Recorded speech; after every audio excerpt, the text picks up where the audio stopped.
Olá, olá, gente, tudo bem? Eu ia fazer vídeo só nessa sexta-feira, o Santo me curte. Um beijo carinhoso para todos vocês que estão assistindo. Eu ia fazer vídeo só na sexta-feira, mas aconteceu uma coisa hoje, nessa quinta-feira, 4 de abril, que merece ser repercutida. Para quem não viu, o Bleacher Report, é um site esportivo americano, ele postou um artigo bem extenso, com várias fontes, sobre a autópsia do divórcio entre Aaron Rodgers e Mike McCarthy.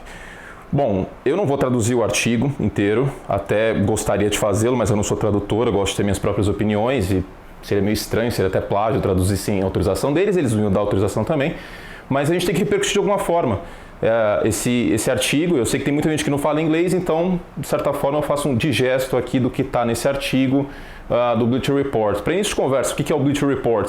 É o site de esportes da Warner, da Turner, né? A Turner que tem a TNT, a Cartoon Network, tinha o esporte interativo aqui no Brasil, enfim, eles têm essa seção de esportes, eles compraram o Bleacher Report, que é um site que começou de maneira independente, é como se fosse Fox Sports, ESPN, etc., só que da Warner, só que do conglomerado de mídia da Turner, né? Turner faz parte da Warner e por assim vai. Então é um site importante, tá? É um site grande, é um site importante e é uma matéria com credibilidade, com certa relevância.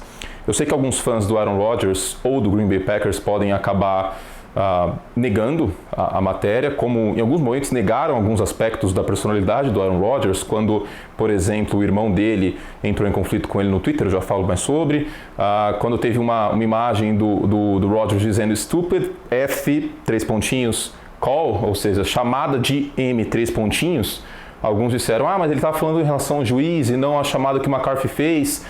Enfim, eu não vou entrar nos méritos se o Aaron Rodgers é Deus ou é santo nesse primeiro momento. Eu vou tentar fazer um digesto do que a matéria fala. É uma matéria com muita pesquisa, com muita fonte. Ela cita nominalmente vários ex-jogadores dos Packers, tá? Ao contrário daquela matéria das rachaduras dos Patriots, que saiu em 2017, se eu não me engano, que só tinha fonte off the record, né? Sem ter o nome dela propriamente dita. Aliás, não era fonte em off, né? Mas era fonte anônima. Essa cita ex-jogadores dos Packers. Cita ex-jogadores dos Packers, cita ex-membros da diretoria do Green Bay Packers. Então não é um negócio tipo uma fonte anônima, tá? São jogadores dizendo coisas que aconteceram em Green Bay. Tudo começa em 2005. Em 2005, o Aaron Rodgers sai da Universidade da Califórnia como um quarterback bem cru, um quarterback com teto alto, como muitas vezes a gente vê no draft. Quarterback com teto alto, mas cru. Se você pegar alguns vídeos do Aaron Rodgers lá em Califórnia, ele segura a bola aqui em cima, coisa que você não pode fazer, né? Porque fica muito mais fácil de você forçar um fumble quando você está segurando a bola aqui em cima. Esse é só um dos exemplos, né? O tempo de pocket do Aaron Rodgers era muito ruim no início da carreira dele. E naquela época, o Mike McCarthy era coordenador ofensivo do San Francisco 49ers, equipe com a primeira escolha geral do draft da NFL.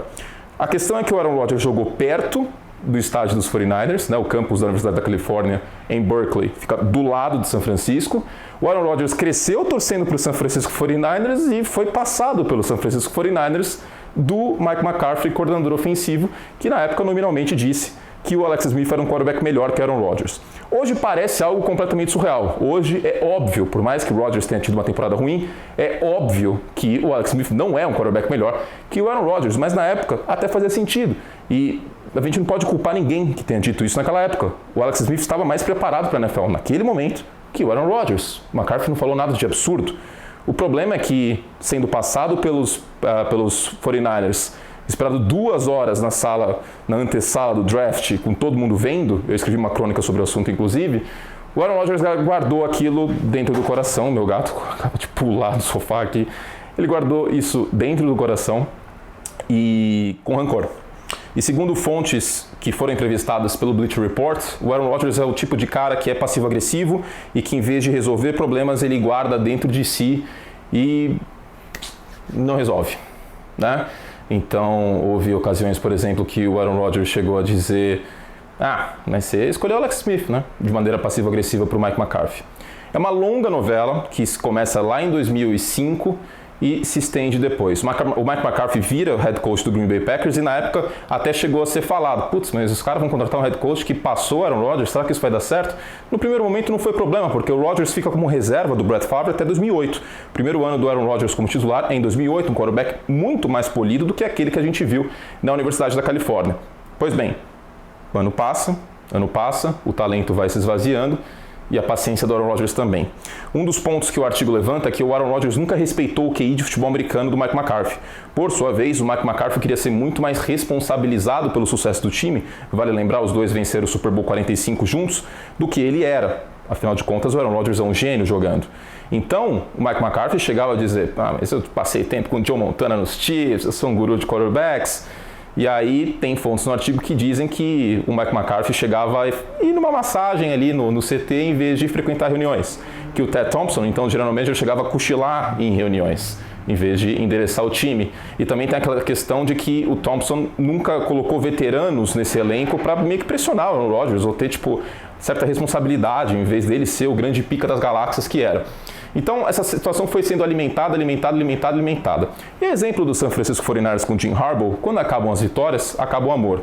O elenco foi se esvaziando de talento, os Packers não conseguiram repor essas peças por meio do draft, os drafts não foram tão bons assim, e a casa começou a cair. Eu não sei até que ponto a idade do Aaron Rodgers pesa na questão ou não. É cedo demais para dizer isso. Ele teve uma temporada ruim ano passado, mas é cedo demais para dizer isso. De certa forma, chegou um momento que os adversários, principalmente os adversários dentro da divisão, já sabiam as rotas que os Packers iam executar. Já sabiam como funcionava o playbook dos Packers, porque não tinha inovação nenhuma. E isso eu cheguei a dizer em vídeo anterior aqui. O sistema tático do Mike McCarthy era paupérrimo, era pobre. Era um sistema tático ruim, era um sistema tático óbvio.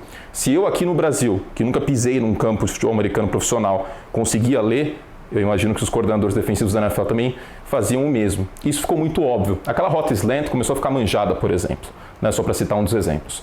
Como consequência, o Aaron Rodgers começou a ficar de saco cheio e meteu louco. Sabe aquela recepção dos Packers nos playoffs de 2017 contra os Cowboys? Sabe? Na sideline ali e tal.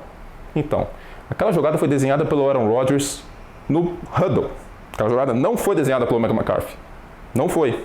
O Jared Cook, tight end, faz a rota desenhada pelo Aaron Rodgers na mão, no huddle. Isso é grave.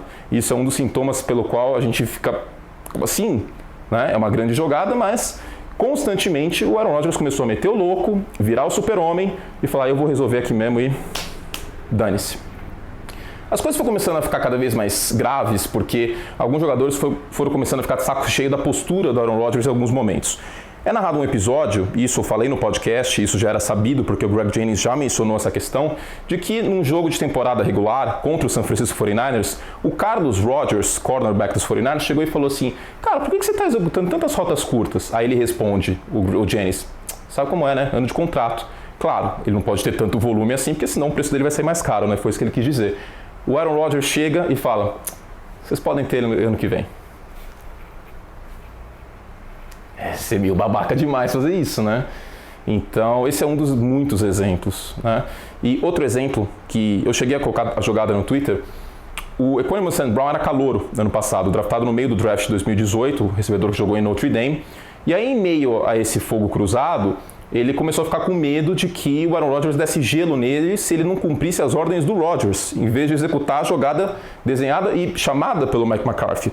Aí no jogo contra os Packers, a jogada pede para que ele faça uma rota corner. Eu vou desenhar aqui, ó. Pensa que a endzone está aqui e a linha de scrimmage está aqui. A corner é aquela que quebra em direção à lateral do campo. A post é aquela que quebra em direção ao meio do campo. A jogada do McCarthy pedia a corner, ou rota flag, tem esses dois nomes. A que quebra em direção à lateral. O Aaron Rodgers chegou no huddle e falou, não, você vai fazer a post. O Sam Brown, em meio a essa sinuca, falou, ok, né? É melhor eu fazer a post, porque senão vai dar besteira. O Aaron Rodgers vai me dar um gelo. Ele executou a post, só que o Aaron Rodgers se livra de qualquer jeito da bola, em direção à rota corner.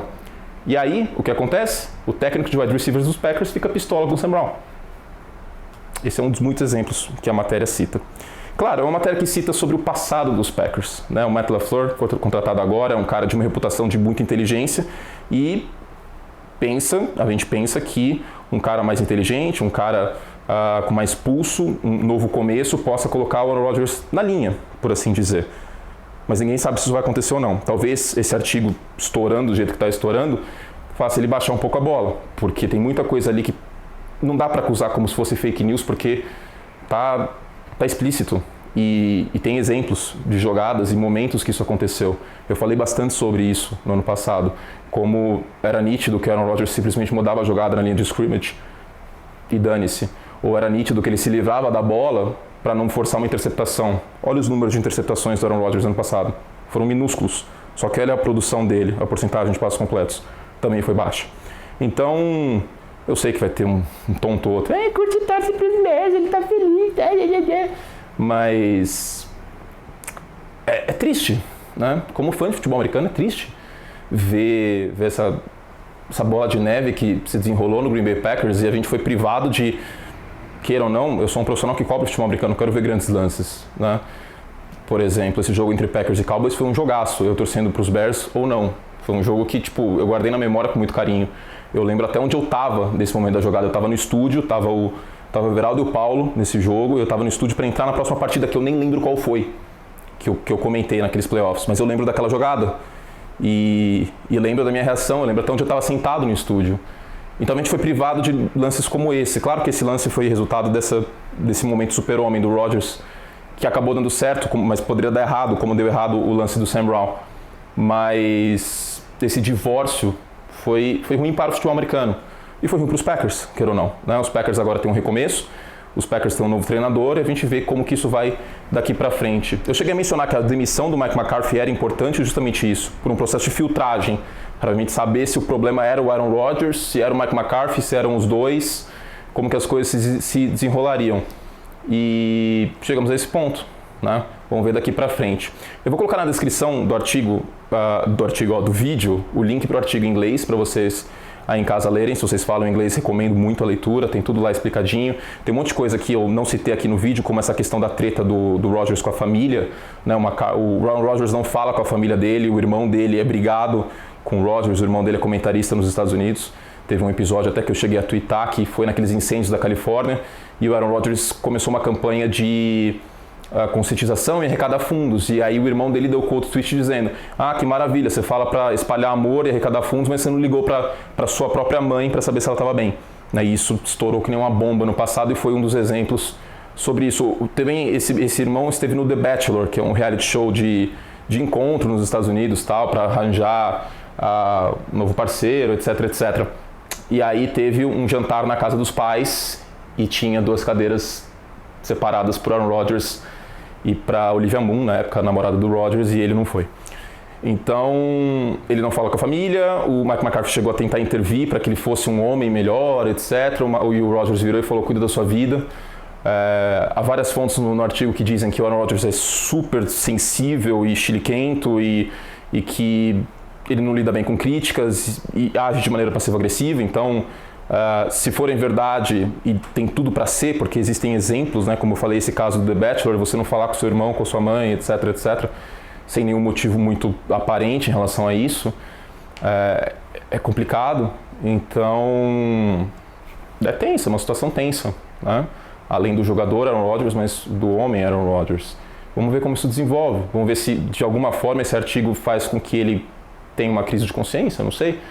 Cenas dos próximos capítulos, né? A gente deve falar sobre no ESPN League dessa sexta-feira, então fiquem de olho, se não me engano, às 8 horas da noite, na ESPN.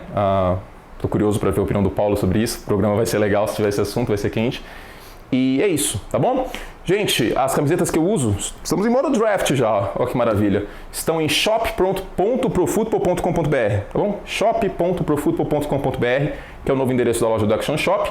E lembrando que todos os inscritos estão concorrendo. Depois do draft eu vou sortear uma jersey oficial da NFL em parceria com a urlachershop.com.br, tá bom? Então não se esqueça de se inscrever no canal. Eu acho que com esse vídeo a gente chega a 20 mil inscritos. Então, muito obrigado pelo carinho e vamos rumo a 50 mil, tá bom? Fizemos todo o estrago que podíamos. Um beijo carinhoso. Diz aí nos comentários o que você acha do assunto. Tenta ler o artigo se você fala inglês para também comentar, tá bom? Beijo e até a próxima.